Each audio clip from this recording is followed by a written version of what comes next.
and this stays here. I didn't invent the time machine to win at gambling. I invented the time machine to travel through time.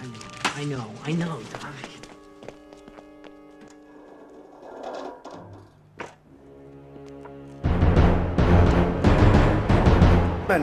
In exactly 5 days, we will be $100 billion richer.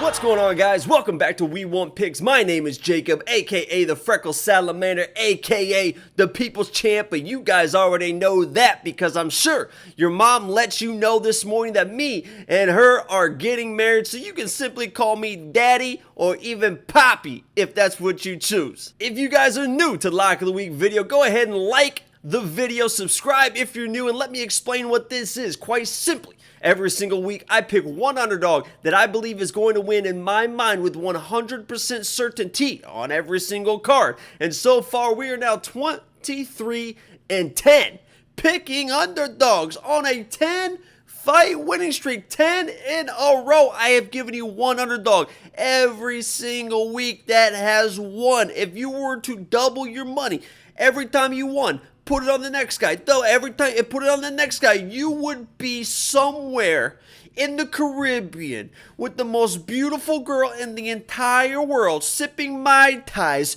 getting your toes sucked, grapes dropped in your mouth, and you would never have to work a day in your life. Nobody did that. But if you did, that's exactly what would have happened, because we are on the hottest streak of all time. I stay rock hard 24/7. For 10 weeks, because this streak is so out of control. I love it, and I am so excited to bring you the Lock of the Week for UFC Vegas 60. But before we get into this week, we have to reflect back on last week, UFC 279. There was a lot of people that got their Lock of the Week correct as well. And I'll be honest, I left the Lock of the Weeks in for Nate. If you picked Nate, I know you picked him against Chimaev, but he was still the underdog in that matchup versus Tony. So I left him in there. If you picked Nate, you got left in there. If you picked D-Rod against Holland, unfortunately I had to take you out because D-Rod was the favorite against Lee. But this is the Hall of Champions for UFC 279.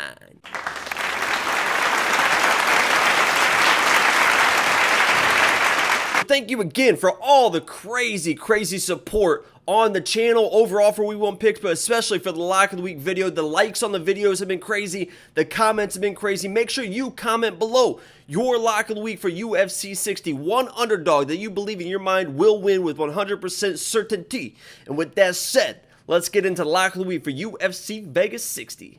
So there's a very important note that I need to make clear for UFC Vegas 60, and that is always read the fine print on every single contract, on every single everything. Read the fine print. If you look at the video right now in the description and you listen to what I say on these videos, the Lock of the Week every single week is an underdog. Every single week except for Ryan Hall and Pat Sabatini, who will always be the Lock of the Week. And as you know, this week it is Patty Sabatini week. Obviously, he's the favorite this week, but sometimes he's going to be a dog, and sometimes he might be a big dog. And I know a lot of people probably already clicked off this video. They're like, oh my God, he picked the favorite. Oh my God. I've seen all the comments, all the tweets, everyone in Discord. You can't do it, Jacob, please. Oh, please. All you greedy little gremlins underneath your bridge looking for the free quick cash, placing all your money on my Lock of the Week. Oh my God, it's gotta be money. What am I gonna do? I can't pay my bills without another luck pick. That's what all you guys sound like when you found out that it was going to be Patty Sabatini minus 200, minus 180, whatever he is for Lock of the Week. So I said, you know what? I was going to stick it to you guys and say, you know what? No, I make the rules here. You can't tell me what to do. This is my Lock of the Week. I can do whatever the fuck I want to do. If I want to pick a favorite, I'll pick a favorite. It's been very clear. Pat Sabatini has been Lock of the Week 4 times. 4-0. He will be the Lock of the Week this week as well. It will be 5-0. He is going to dominate Damon Jackson. And then I sat back.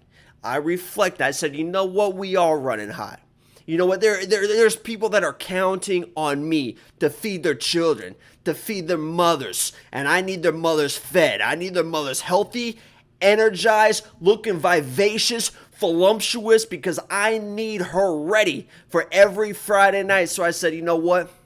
Let me give them an underdog lock of the week. So this week, unprecedented, we're going to have 2 lock of the weeks. Pat Sabatini, because he will always be the lock of the week. And we will have an underdog lock of the week. And this is also going to be a pretty biased pick, but I also believe in my heart that he will win. If you are a premium member, you will see this morning I placed my unit bets on him as an underdog. With that said, let's get into the underdog lock of the week for UFC Vegas 60. As I mentioned, the UFC Vegas 60 underdog lock of the week is going to be a slightly biased pick, but I do actually believe that he is going to win with 100% certainty in my mind.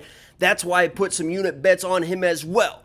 This gentleman is going to be the dynamic striking, also grappling, and I almost kind of hope he uses grappling more in this matchup.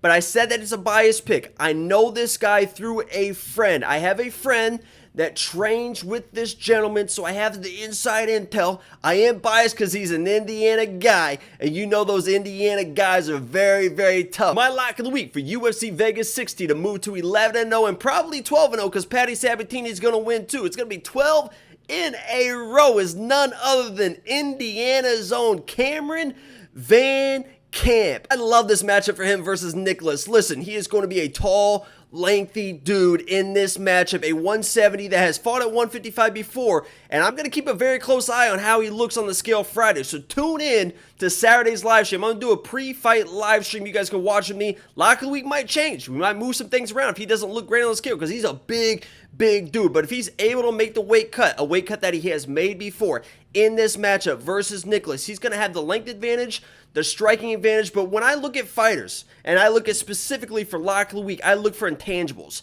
And when I look at these two fighters, I see 2 different things. You look at their eyes. When Nicholas was fighting Jim Miller, that guy at the Apex wasn't a huge crowd. Almost looked like that moment was a little bit too big for him. The shot that Jim Miller threw, it was almost like he was kind of caught off guard. He was kind of on his back foot a little bit. He found a little bit of rhythm in there, but ultimately got knocked out. Flip that around. Cameron Van Camp, short notice fight, pay-per-view, live crowd against Andre Fialho, who's been knocking everyone out. He came into that fight bouncing around, slick, slipping punches, moving forward, and actually hurt Andre Fialho. Had him doing the chicken dance in there. Got a little bit too aggressive, but that was going to be a huge moment for him. So I don't mind that. I don't mind when somebody is too aggressive in a fight. He came in, he had him hurt, he started walking him down, hands a little bit low, but that's not a mentality that I don't mind.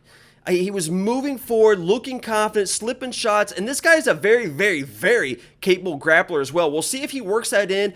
I know that my friend says that this dude is a fighter's fighter. He has the ground game, he has the jiu-jitsu, he has the wrestling, but this guy likes to fight, man. I think the thing for this fight that's going to be key is the front kicks. He has a very good front kick. His length already is going to be an issue for Nicholas, but the way he's able to use that front kick and jab out there, I think it's really going to frustrate Nicholas into making a mistake, and then those counter shots are going to be the same shots you saw against Fialho. When Fialho was trying to pressure him, counter shots were there, Fialho had to back up. I think the same thing happened to Nicholas. Either way, I think this is iron meeting iron. Nicholas is a good boxer. This fight, I think, is over quick. I placed it under 1.5 plus units on my dude Cameron Van Camp. So let me know in the comments below if you agree or if you disagree with this pick. And let me say again, this is a biased pick, a last-second decision. This morning, I decided to make a lock of the week underdog. I already thought that Van Camp was going to win, but I was going to keep it with Pat Sabatini, but I thought, you know what? I owe the people. Let's keep the streak going. We have an off week next week. Let's roll with it. Cameron Van Camp, UFC Vegas 60 is the underdog. Lock of the week gets the job done. Maybe with a submission if it finds its way to the ground, but I'm hoping with that big KO. Let me know in the comments below if you agree. Let me know your lock of the week in the comments below. Like the video before you go. Subscribe if you are new. We are going for 12 in a row this week. I want to thank you guys for joining me here today. My name is Jacob. We want picks. I am out.